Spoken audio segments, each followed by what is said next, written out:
Tunayo kila sababu ya kukuinua na kukushangilia kwa matendo yako makuu. Umeendelea kujidhihirisha Baba kwa kuokoa na kuponya.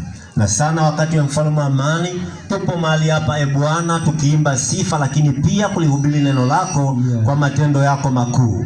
Shughulika na kanisa lako Yesu lililo silini likawe dhahiri. Wewe ni Mungu pekee uliye na makusudi na watu wote ili wakaokolewe.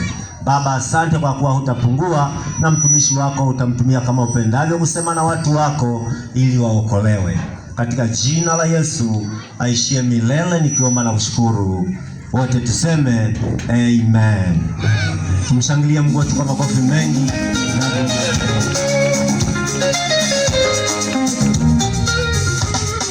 Haleluya. Haleluya. Haleluya mpaka kule. Amen. Tunamshukuru Mungu kwa kuwa ni mwema, ametupa kibali katika jioni ya leo. Mungu wa mbinguni akubariki sana. Amen.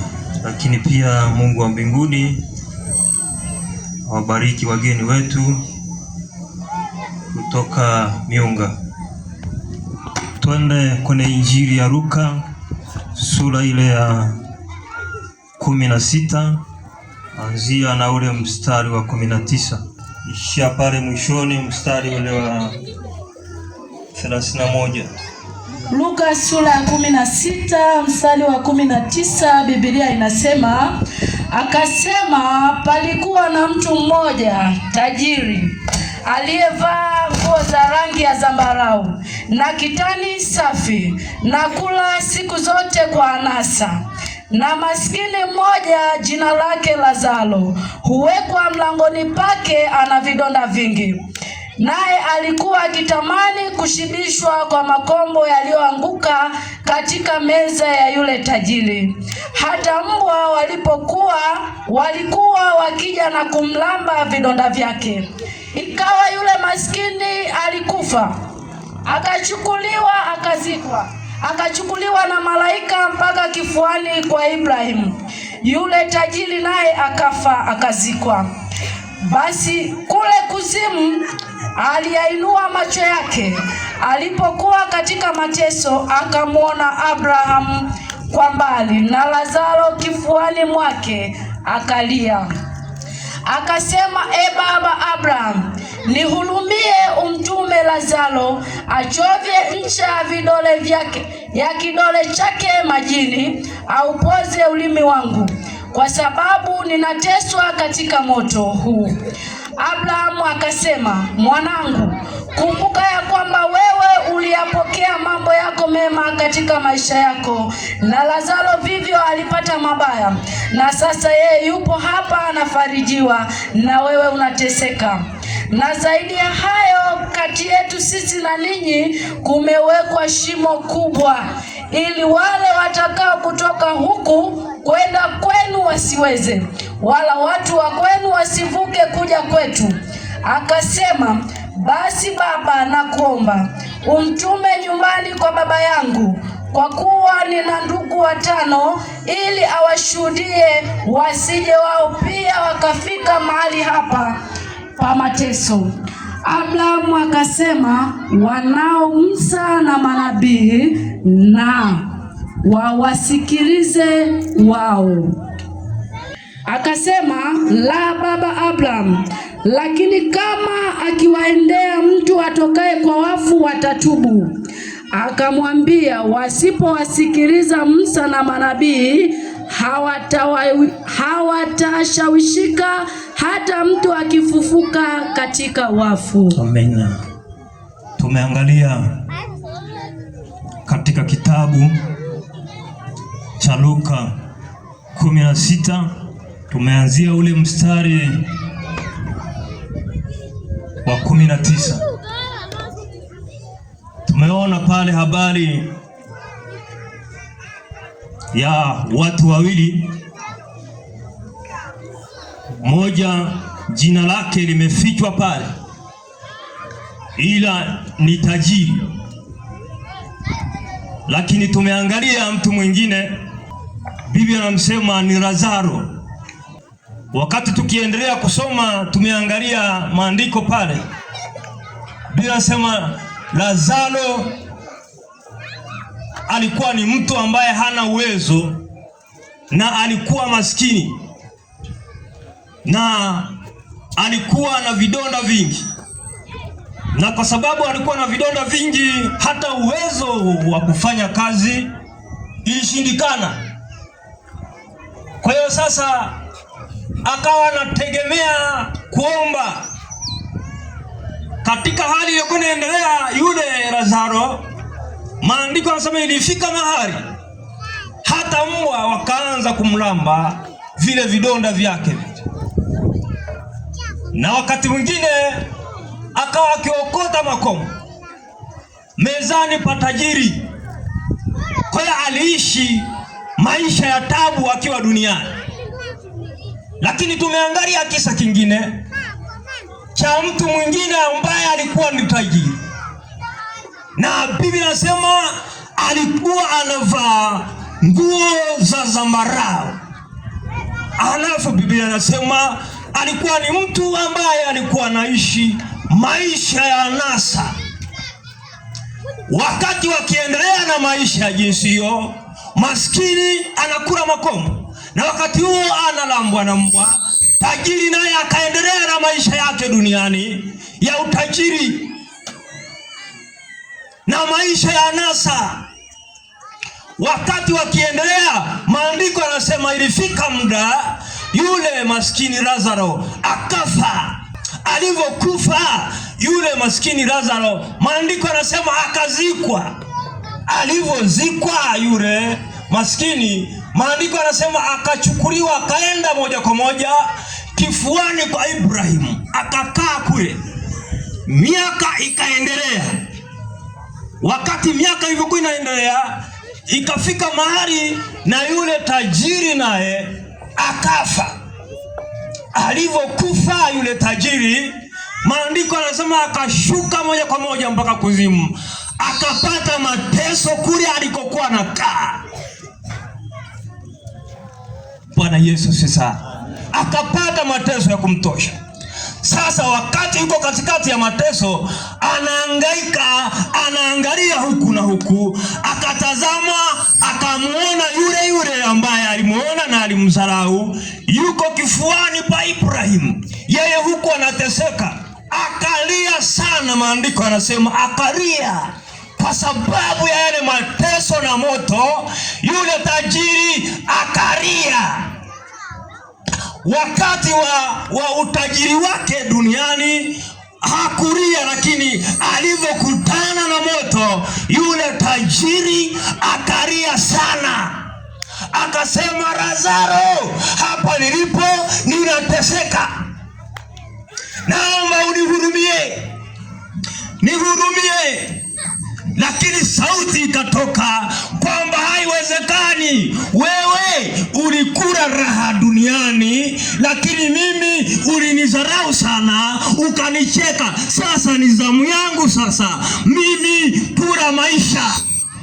Na katikati yetu mimi na nyinyi kuna shimo kubwa sana, kiasi kwamba wa huku kuja kwenu haiwezekani. Wakati akimwambia hayo, tajiri akasema, sasa pamoja na hivyo ninao ndugu 5 duniani. Ninao ndugu 5. Agizia watu au mtu aende akawaambia kwamba wasije huku, maana huku kuna mateso. Lazaro na Ibrahimu wakamwambia, haiwezekani mtu kufika huku, kutumwa huko, kwa sababu huko duniani wako manabii. Yuko Musa na manabii wengine, wasipowasikiliza huko basi. Akasema, basi baba, tuma hata mtu atoke huku kwa wafu. Biblia inasema hata kama mtu akitoka huku kwa wafu, hata kama akienda kule, hawataenda kumsikiliza. Unajua matajiri wengi wana mambo ya ajabu ajabu. Watu hao wanaoitwa matajiri wana mambo ya ajabu. umaraya na vitu gani viko kwao. Kila kitu wamepakia. Bwana Yesu sana. Amen. Na hata wakati mwingine muda wa kumtafuta Mungu huwa haupo kwa mtu anayeitwa tajiri. Yeye amesimama kwenye mambo yake, amesimama kwenye mifugo yake, amesimama kutafuta hela. Muda wa kumwabudu Mungu na kusalimisha maisha, anaona kama anapoteza maisha. Nataka nikwambie pole, wakati unakuja ambao utarara mauti, utakufa. Sisi wanadamu miaka ya kuishi ni michache sana. Bwana Yesu asifiwe. Amen. Yesu asifiwe. Amen. Kulikuwa kuna tajiri mmoja alikufa kifo cha aibu sana. Bwana Yesu sana. Amen. Kifo cha aibu sana. Wakati tunamwambia Yesu anaokoa, yeye aliendelea na mitazamo yake. Unajua shetani bwana huwa anakaa, haijalishi ni tajiri nani, isipokuwa tu wale ambao wamesalimisha maisha yao kwa Yesu. Ndio shetani anaogopa. Bwana sasa. Amen. Kwa yule bwana alikuwa na moyo mgumu. Akasema mimi ndimi tajiri katika kijiji, katika mji huu. Akajigamba, lakini mwisho wa siku aliugua. Unajua kifo bwana ni cha pekee sana. Huwa anamuita ni kama shemasi yule. Kifo ni kama shemasi. Wa kumpeleka mtu. Yaani shemasi anamchukua mtu kama alikuwa ni mtenda mabaya, anampeleka kwenye madhabahu ya kishetani, anaenda kumtunza huko.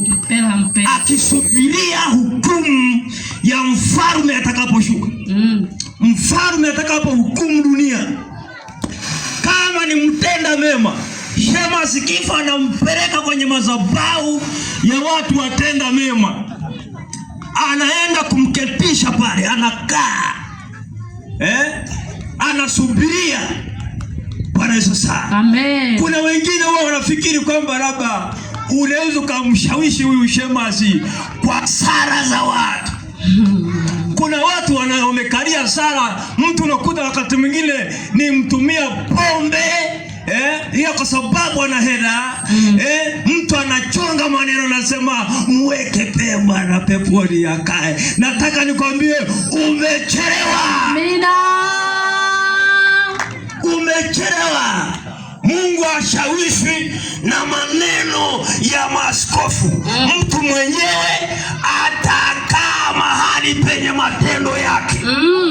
Mtu mwenyewe atakaa sehemu ambayo amejiandalia mwenyewe. Amina. Wala sala za mtu haziwezi kumbadilisha Mungu kwamba amweke mahali pema peponi.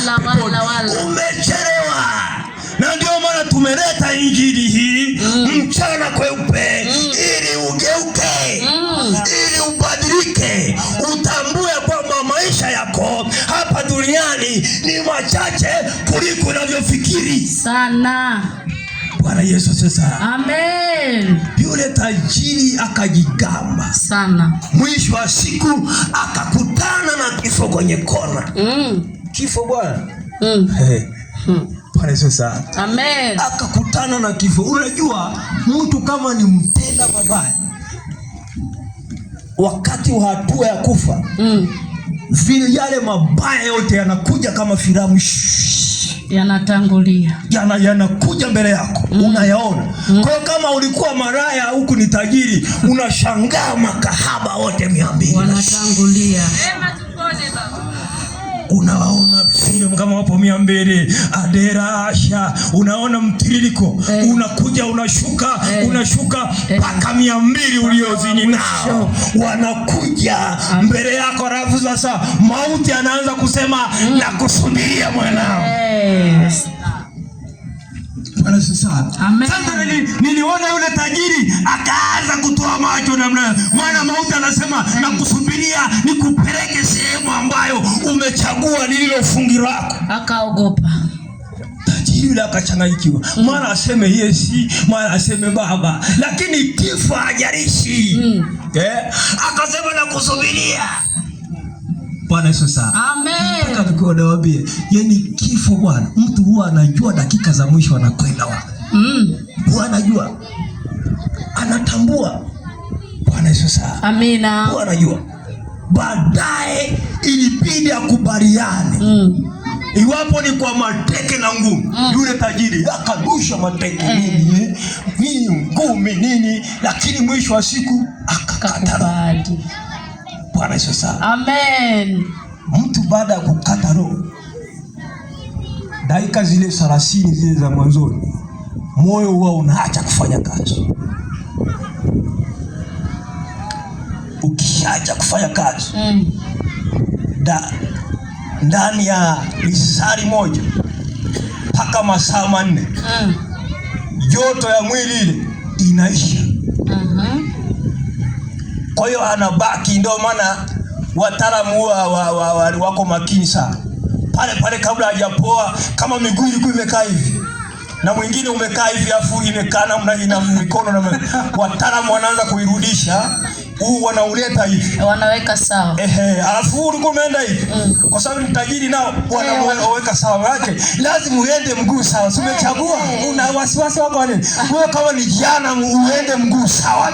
Shetani naye anataka wanao kwenda mguu sawa. Unaenda hivi mguu. Wanaweka sawa. Mkono ulikuwa umeenda hivi, wataalamu wanasema watu ngoja. Na huo wanaweka namna hiyo. Bwana Yesu sana. Amen. Ndani ya dakika lisali moja mpaka 4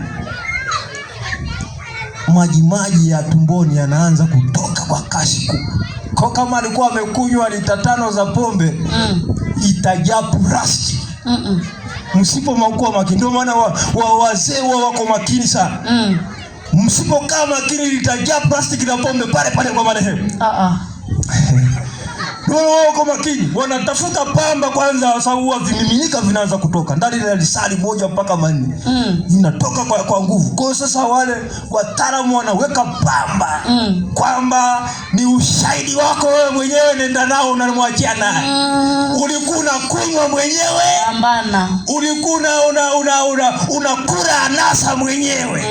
Kwa hiyo unataka muachie nani pombe hizi? Kwa hiyo wanaanza kuziba ziba pua na pamba. Zikitaka kutoka wanasema wewe utatusumbua, utaleta shida wewe. Weka mapamba mdomoni. Vinatulia mle ndani. Baada ya siku wale bakteria wa tumboni wanakufa. Wakisha kufa, vitu vile vya tumboni vinaoza. Vikishaoza, mwili ule unabadilika.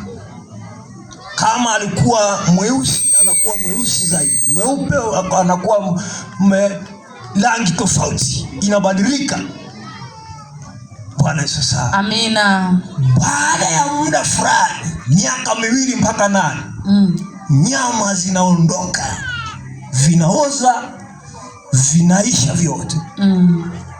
Baada ya miaka 15 vinaanza kuoza. Miguu inaoza, mbavu vyote yanabakia meno na nywele, maana ni vigumu sana. Baada ya miaka 30 nywele nazo zinaisha. Kanabakia kichwa kichwani kagumu kuliko kawaida. Ndio mtu ukimwambia Yesu anakuwa huwa ni mbishi kweli. Vichwa ni vibishi. Asa vya warefu. Bishi kweli. Kwa kanabakia baada ya miaka 50 kanamalizika. Kanaisha kabisa. Bwana sasa. Kwa ninavyozungumza na wewe, ninazungumza na mtu roho yako. Maana wewe si faida. Wewe unajiona kama mtu, lakini wewe ni mavumbi, unaishia. Maisha ya duniani yana mwisho. Amina. Na yasema maisha ya umilele. Amina. Maisha ya umilele. Amen. Katika Kristo. Amina. Ni maisha ya umilele. Amina. Maisha ya umilele katika Ibilisi ni maisha ya umilele katika moto na jehanamu. Na ndio maana ninavyosema habari za Yesu kwamba mtu akishakufa ndani ya Yesu, akishakufa ndani ya Yesu, huyo ana uzima wa milele, na ajapokufa anakuwa amelala tu. Kuna wakati ataamshwa. Huyo ndio mfalme. Ataamshwa tu. Mshike mkono jirani yako hata kama anakudai madeni. Mwambie usifie dhambini wewe. Usifie dhambini wewe. Kuna hasara ya mtu kutokumkubali Yesu akafanyika Bwana na Mwokozi katika maisha yake. Kuna hasara kubwa. Kuna hasara kubwa.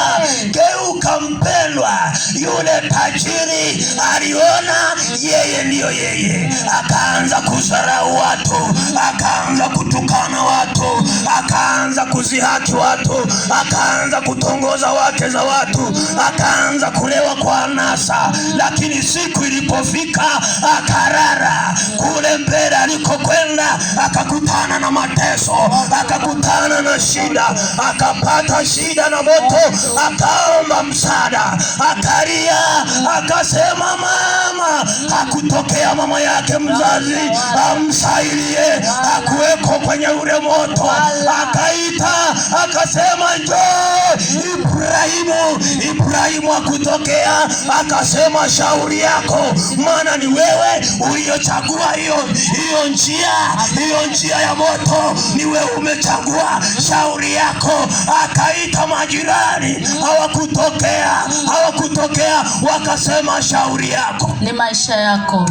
Kuchagua ni hapa duniani. Amina. Mwingine anasema labda nitaokoka baadaye. Nataka nikwambie saa ya wokovu ni sasa. Hakuna cha baadaye. Nitaokoka nikifa. Hakuna cha baadaye. Kisha kufa umekwenda. Bwana Yesu sana. Amen. Bwana Yesu sana. Amina. Mama mmoja akalia, nikashangaa mama mmoja analia, mume wake amekufa. Akasema katuka baba, katuka baba. Levi moja limekufa, limeshiba dhambi, tumbo liko pa mama yule analia, katuka baba, katuka. Ni baba, tumbo liko hapa limelala hapa. Mama katuka baba, katuka baba. Akaanza na kujigaleza, akasema katuka baba, katuka. Hili mtu limekufa. Bwana Yesu sana. Amen. Ukisha kufa, hata kama ulikuwa na gari zuri, linabaki. Ulikuwa na nguo nzuri, zinabaki, si za kwako tena. Ulikuwa na mbuzi, wanabaki. Umejaza nguo mpaka zinasema zinabaki.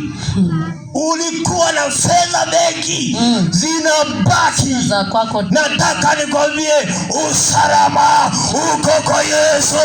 Usalama uko kwa Yesu aliye hai. Ukishakuwa ndani ya Yesu umekuwa salama. Hata kama unajua pepo huwa haijalishi una cheo gani, una pesa kiasi gani, umesoma mpaka wapi. Ikishafika muda shemasi akija anasema nakuja kukuchukua, hata kama mtasema hajali hilo. Hata kama labda ulikuwa mbeba mtutu mkubwa sana jeshi, akishakuja shemasi akisema twende nikupeleke kwenye matendo yako, hata kama utasema haijalishi, yani yeye hatishiki. Hatashiki. Amtishi. Bwana Yesu sana. Kulikuwa kuna sehemu moja, chombo abiria Afrika Kusini, wale mnakuwa mnatazama vyombo vya habari. Kulikuwa kuna basi moja ilibeba matajiri. Wakawa naenda sehemu fulani Afrika Kusini. Basi ile wale matajiri wakasema tunakwamilia dere. Hapo sawa dere. Yaani alipoingia tu mle dereva naye ni tajiri. Likaja ni tajiri ni dere. Hata matajiri nao wana misemo wanaitwa dere. Sisi ndio tunasema dereva.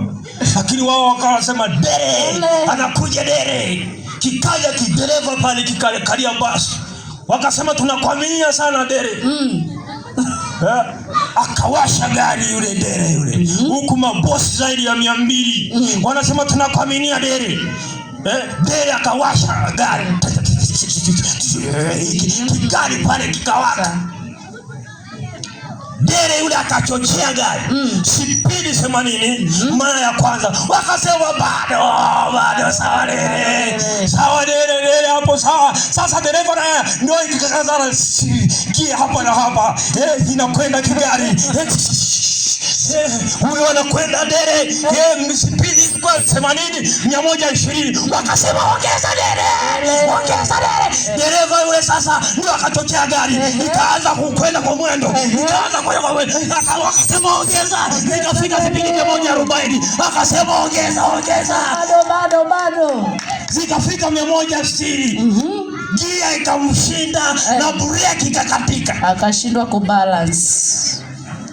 Breki ikakatika. Mbele kuna mtu. Kilichotokea. Steering ikakatika. Kilichotokea. Gari limeenda spidi 160. Matajiri wakatoa macho. Mbele yule akasema jamani breki, steering, gia vyote havifai kazi. Kataa. Wakasema kwani hauna ujuzi? Wasema hapa sina ujuzi. Steering imekatika. Kigari kile sasa kisichokuwa na dere kile. Sasa ndio kimekazana spidi 160.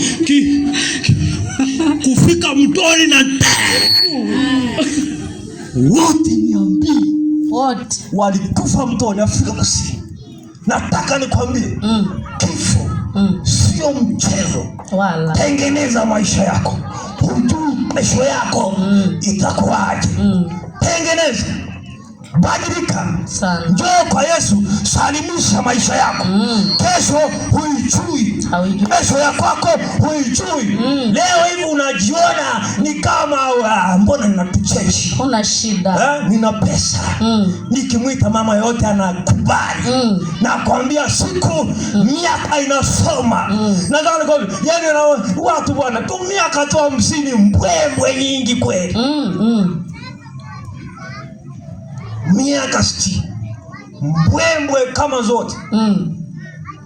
Hapo na ujiogoa hapo tu miaka 60. Nataka niwe kuna miaka ya milele mbele wewe. Utu kuigiza tu. Amina. Kuna miaka mbele ya milele. Sasa wewe mwenyewe chagua miaka yako ya milele utaitumikia wapi? Katika uzima wa milele au katika ziwa na waka moto? Kama yule tajiri. Maana alikuwa anavaa nguo za zambarau, anajidai saba, alikuwa akipita wanasema huyu ndio mwanaume. Tajiri. Ndio mwanaume kama unavyofanya wewe. Akipita wanasema huyu ndio kamanda huyu. Huyu ndio yeye huyu. Lakini muda ulifika. Nataka nikwambie kuna watu ambao walikuwa wazuri sana kupita wewe. Lakini tulizika. Tulishazika sana. Na ukishazika ni moja kwa moja. Mtu ni mavumbi. Na ndio maana nchi nyingine wanachoma kwa sababu ni mavumbi. Mtu wa ndani, roho yako ndio nayosema na wewe. Mungu anasema na roho yako. Anasema na wewe. Maisha ya hapa duniani ni mafupi kuliko unavyofikiri sana. Lazima ubadilishe mwelekeo. Toka huko kwenye dhambi. Usifie dhambini. Toka dhambini huko. Sio kwako. Sisi tuko salama kwa Yesu. Unajua hata kama wakati mwingine unaona tunatembea vimiguu, wakati mwingine ni virefu kama Lazaro. Usikie mbao ukaona vidonda. Wakati vidonda unaona tu wakati mwingine vinakuwa virefu, wakati mwingine vinaweza vikatembea hatua ziko mbalimbali virefu sana vimiguu. Wakati mwingine yeye akasema sasa nyinyi mmeokoka, mbona ameona eti mguu umeweka tunasema ng'amba. Akasema sasa na ng'amba. Yaani haijalishi sisi utaona vimiguu vina ng'amba. Nataka nikwambie vidonda visikutishie. Sisi tunaenda kwenye ufalme na watu naye mjua. Mavazi sisi hatutishiki kwa sababu tunaenda kwenye ufalme tunaojua. Amina. Itakufaa nini sasa umepakia begi la nguo alafu unaenda motoni? Kuna maana hapo? Hamna maana. Jaza ng'ombe alafu unapoelekea ni ziwani, kwenye ziwa la moto. Kuna maana gani hapo? Kuna. Bwana Yesu sana. Amen. Jaza mapesa ya benki unakoelekea unaelekea kwenye ziwa la moto. Kuna maana gani? Hakuna. Hakuna maana. Na wakati mwingine usipokaa sawa, hata vile ulivyovitafuta watoto wako na ndugu zako watabaki wanalewe. Na ndio maana usalama uko kwa Yesu. Tunapozungumzia habari za Yesu, tuna maana kwamba yeye ni kimbilio. Alafu tujapokufa sisi tunarara, hatufi. Amina. Haleluya, haleluya. Amen. Hatufi. Tunarara. Bwana Yesu sana. Amen. Kwa nimesha pale. Nikasema yule mama akalia, akasema katuka baba. Katuka baba. Baba watu walikuwa wamesharara, amekufa. Akajaribu kumtikisa kama wewe ni mume wangu mpendwa, katuka. Baba yule alikuwa ameshakufa. Unajua hani na sweetheart ni kwa sababu unajiona una uhai. Ukisha kufa sweetheart zote mashariki, nyingine inakimbilia kusini, nyingine magharibi, sijui na kuona kwa kile kikombe, vyote vinakimbilia huko, vingine vinaenda huko, sijui na kuona kama maji ya barafu, vyote vinakwenda, mara sijui lazizi wa moyo wangu, vyote vinakwenda huko. Mama yule alitamka akasema katuka lazizi. Wow. Baba mwine hani katuka switi. Wow.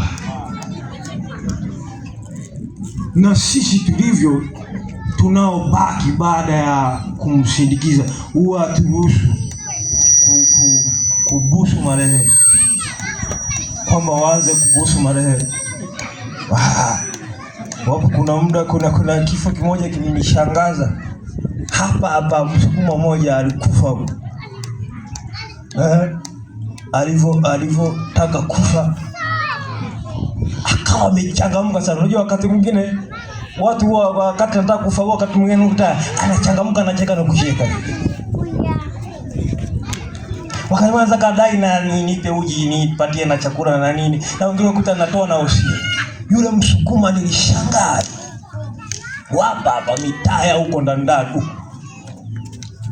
Wakati amelala pale ni mzima, akasema henage mwana mtoto. Kuna Wasukuma kusema nipe na mtoto, nasema bado. Bwana Yesu asifiwe sana. Akasema nipe mtoto. Nikampeleka mtoto yule kwenda kunyonya kwa mama yake. Dakika 10 nikakuta mama amezima, amekufa, mtoto ananyonya kwa mama. Bwana sasa ananyonya kwa mama yake. Ilibidi nimtoe mtoto kwa mama yake. Nikasema hivi, hatuvinyonyaji wanyonyaji hivi, wanyonya wazima mtoto namna gani? Kamtoa kwa mama yake. Bwana sasa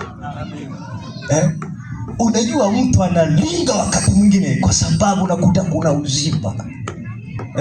Anavaa na vingua wakati mwingine vifupi. Nataka nikwambie kwa sababu una uzima. Ukisha kufa sisi ndio tunachagua nguo ya kukuvalisha sisi.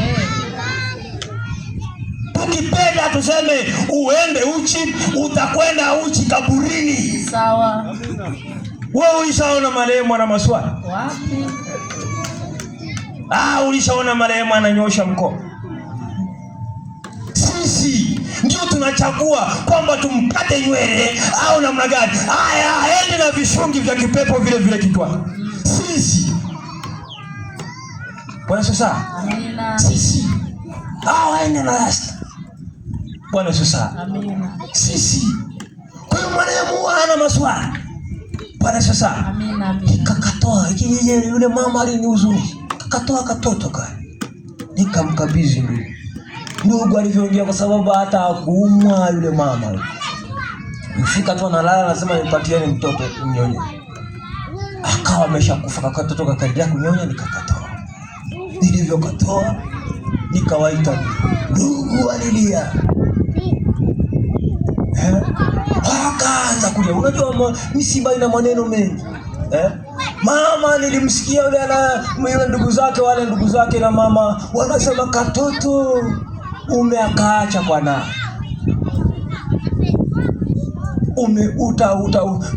Kataishije katoto? Mtoto ataishije umemwacha bwana? Bwana Yesu sana. Unajua tuliona Yesu hatuna mashaka. Tuliona Yesu hatuna wasiwasi katika dunia hii. Umebaki wewe na mashaka yako, lakini tume kwa Yesu hatuna mashaka. Ndio maana tunaimba, tunadunda, kwa sababu tunamjua yeye aliyetuokoa. Hatuna mashaka, ijapo tutapita katika ziki na michongoma, hatuna mashaka, kwa sababu tunamtambua mfalme, tunamjua mfalme. Ole wako wewe, unaishi kwa hasara, unaishi kwa hasara katika dunia hii, hujui unakokwenda. Nataka nikwambie, kama hauko kwa Yesu, jana minakungoja. Ni heri ungesalimisha maisha yako kwa Yesu. Amina. Salimisha maisha yako. Salimisha maisha yako. Miaka inasoma ni michache sana. Muda ni mfupi. Karibia na sisi, tusipolala sisi, karibia tunaondoka, mfalme anakuja. Umeona hali ilivyo duniani, Mashariki ya Kati, jinsi vita inavyopiganwa kwa mataifa makubwa. Hii ni dalili ya kwamba sisi wenzako karibia tunaondoka. Injili hii unayoisikia inahubiriwa, yamkini usiisikie. Ndio maana tajiri ile akasema, nina ndugu 5. Baba Ibrahim, agiza watu wakawaambie ya kwamba huku niliko kuna mateso. Nenda kawaambie watu wako ndugu 5, waambie huku niliko kuna mateso ya ajabu. Waambie wasifike huku, tafadhali na kuomba uende. Ibrahim akasema, kule wako manabii Musa, wapo kule. Wasipowasikia shauri yao. Kuna manabii kule. Wasipowasikia shauri yao. Yamkini na wewe umebaki kwenye virevi, umebaki kwenye mateso, umebaki unaangaishwa na ukahaba. Nataka nikwambie jioni ya leo, tumemleta mfalme. Yeye ni Mungu mwenye huruma. Anawahurumia maelfu ya watu waliokata tamaa, waliovunjika moyo, wanaolia. Yeye ni mfalme, anawaganga watu wote na kuwaleta kwa Yesu. Mama yangu, baba yangu, nini kinakutesa? Mfalme Yesu jioni ya leo yuko hapa kuhurumie, maana miaka ni michache, miaka ya kuishi ni kidogo.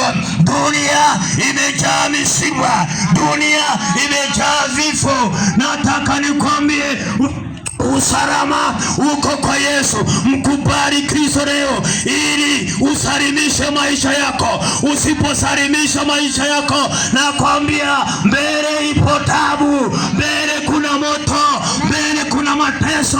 Na ndio maana tumekuja tuambie habari hizi, kwamba wewe unaelewa, acha ulevi, maana mbele kuna jua jehanamu ya mateso. Utastahimili baba, utastahimili mama. Rekebisha maisha yako, salimisha maisha yako kwa Yesu.